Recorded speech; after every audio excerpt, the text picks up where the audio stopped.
Bismillahirrahmanirrahim. Students, your chapter on homeostasis and excretion is the 15th chapter of your curriculum in intermediate biology. Homeostasis means the tendency of living organisms or cells to keep the same internal environment, and it can also be defined as tendency of living organisms to resist against the changes in the internal or external environment. Okay, when there is a high temperature, for example, in the environment, we perspire to excrete uh, to create the cooling effect. Okay, excretion means the elimination of nitrogenous waste from the body of living organisms. And osmoregulation means the mechanism by which the living organisms keep a balance between solutes and water. Okay, as I have mentioned earlier, the the homeostasis involves the osmoregulation, excretion, and thermoregulation. Okay, uh, thermoregulation is the regulation of temperature between the body of living beings and environment. Okay, environment can either be aquatic or terrestrial. As far as the aquatic environment is concerned, it might be fresh water or marine water, and the fresh water may be low-tech water or the running water, lentic water, or lentic water fresh water, and lentic water brackish, I mean saline water. And terrestrial environment includes what tundra, temperate region, and subtropical region, and arid or tropical region. Okay, as you can see in the figure, I have shown the cell in the hypertonic environment and in hypertonic environment in which there is either high solute concentration, and in between them is isotonic environment in which the solvent and solute are almost in equal amount. Okay, now let's start with the osmoregulation in plants. You would study, mind it, you would study the osmoregulation in plants as well as in animals. uh, to understand the osmoregulation in plants, we should know the environmental classification of plants. uh, I mean, regarding their habitats and environments.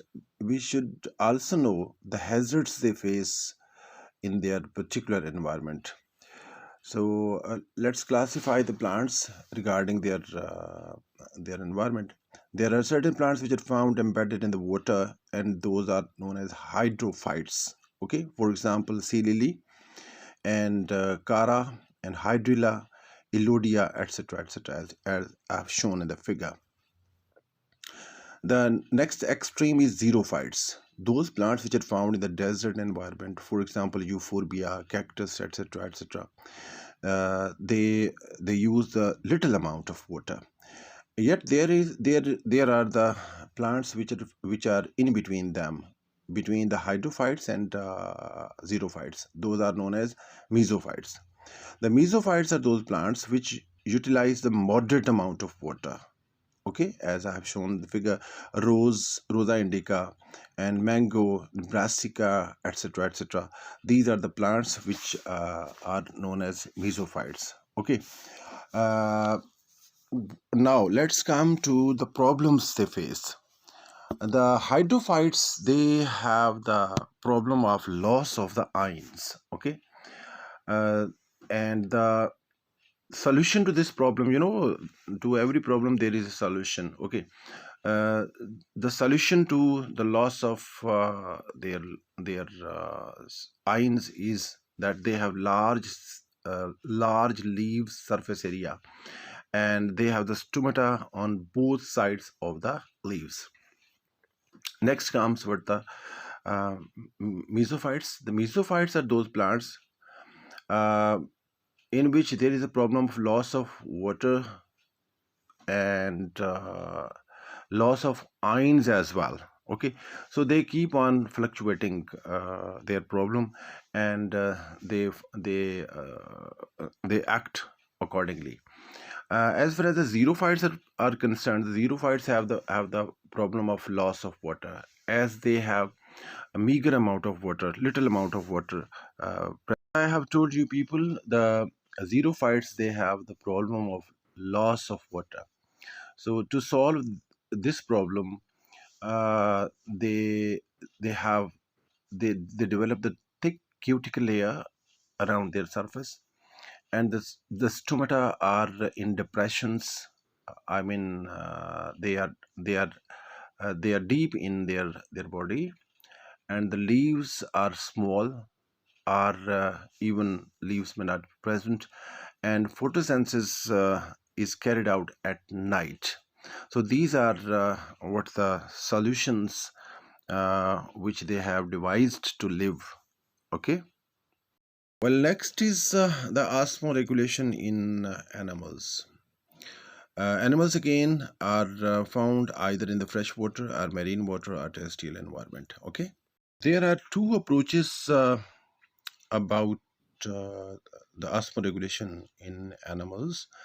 There are first type of the animals are those which are known as osmoconformers. Osmoconformers. For example, the hagfishes and the bonifishes, these are known as what, the osmoconformers. Okay, and there are the others which are known as osmoregulators. Osmoregulators. The osmoregulators, they uh, the osmoconformers. Let us first discuss the osmoconformers.